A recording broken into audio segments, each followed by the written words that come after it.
What is going on, everybody? It is your boy Baddog back with yet another New York Giants video. And today, in this video, we're going to talk about the Minnesota Vikings and the upcoming game on Sunday. Now, the New York Giants have won 2 in a row. God only knows the last time that happened, 2016. It's been a while since we won 2 in a row. People will talk about how we got lucky against Tampa Bay, how we played a team that hasn't won a game in Washington.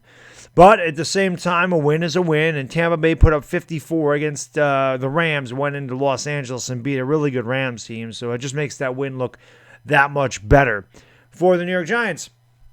They got a lot of momentum going into this game. Let's face it, Daniel Jones has invigorated the offense. We get Golden Tate back. You know, it's going to be a big-time addition to the New York Giants offense, adding another weapon to Golden Tate. Evan Ingram and Sterling Shepard have done a really good job, but you're going to get Golden Tate back, and it goes with Darius Slayton, who's a deep ball threat. We got a couple really good slot receivers. You got a couple really good blocking receivers, and, of course, you got a tight end that is really having a breakout season. It'd be great if Barkley was in this game. I don't think that's going to happen. I think we could see him in New England, but probably not going to see him against Minnesota. We're going to have to rely on Wayne Gallman and Hilliman to get the job done on the ground. So the New York Giants will have to do what they did against Washington, and what they've done pretty much since we've gotten Daniel Jones, or since Daniel Jones has started, rather, and that's convert third downs. Daniel Jones is 54% on third downs, completing 54% of third downs since we brought him in the game. Since we started Daniel Jones, we're 54% on third down conversions, which in turn adds the time of possession, which in turn keeps the defense off the field. So you see the defense getting fresher and fresher. The last 6 quarters, the New York Giants defense has only allowed 6 points. So the defense has certainly come around, and you hope that they can build on this. Now, again, the Bucks missed a field goal that would have won the game. There's no doubt about that. But in the second half, the Giants only allowed 3 points to the Bucks. The Bucks just scored 54 against the Rams in Los Angeles. So obviously the Bucks can score some points.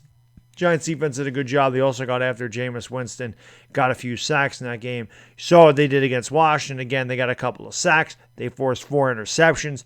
They were able to win the game, did not give up a touchdown, only gave up a field goal, won the game 24-3. You hope that these guys are starting to come together, getting that confidence. I feel like DeAndre Baker's played much better since the second half of the Buffalo Bills game when we moved to press coverage, because that's what he played at Georgia. I feel like Janoris Jenkins, who had a horrible game against Tampa Bay, really, really rebounded against Washington, ended up winning NFC Defensive Player of the Week. Oh, God, if only my words really had that much effect on people and players and their performances. The things I could say to get these guys to go.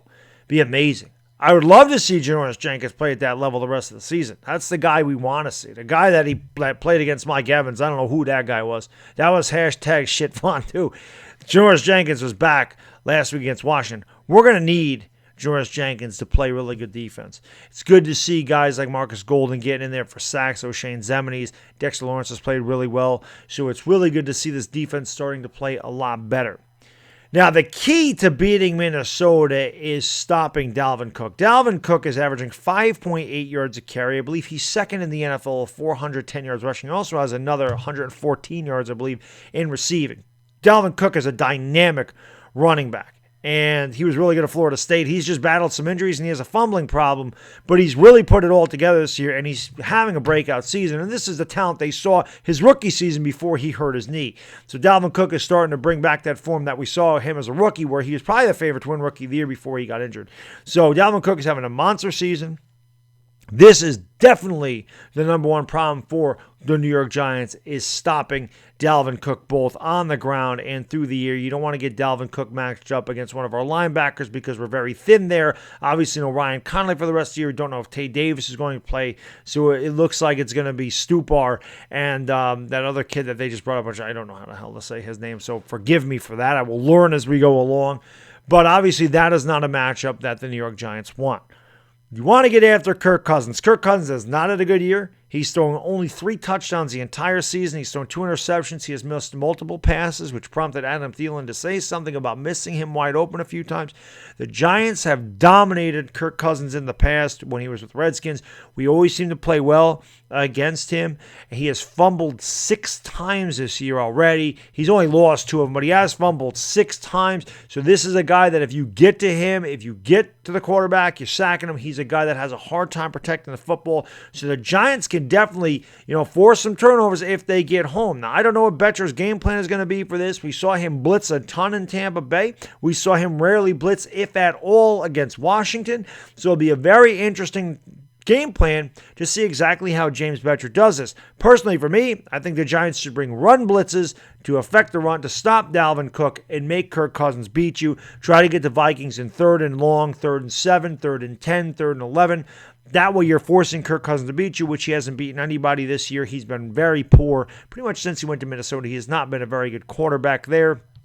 He's always put up really good numbers, but even I think Washington Redskins fans will tell you that he doesn't perform in the big spotlight. He doesn't perform well under pressure.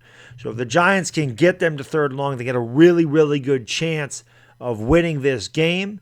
And with the way the New York Giants have played, being that it's in MetLife Stadium and the Vikings are not a very good road team in the past, Giants actually have a really good opportunity. Now, I know the line is like -5.5, or the Giants are getting 5.5, which I'm actually surprised it's that big of a spread. I guess there's really no believers in the New York Giants figuring they got lucky against Tampa Bay and they beat a really bad Washington team. Nobody really wants to give the New York Giants a chance even at home. And I'm not a guy that bets on the Giants. I did bet on the Giants last week and I covered, and I would definitely bet on them this week to cover that 5.5, because if they do lose, I think they lose by a field goal. And if they win, I think they win by a field goal. So the Giants, again, the keys of the game: convert on 3rd downs, run with the, mix and run, mix the pass and run, keep that defense honest for Minnesota, because their defense is very good. Although, honestly, the defense has not been great. I should point that out. Teams are completing about 70% of their passes. They're 106 for 147 with 7 touchdowns against Minnesota's passing defense. So their passing defense is not really good. They are tough against the run, though. They only give up 3.7 yards per carry.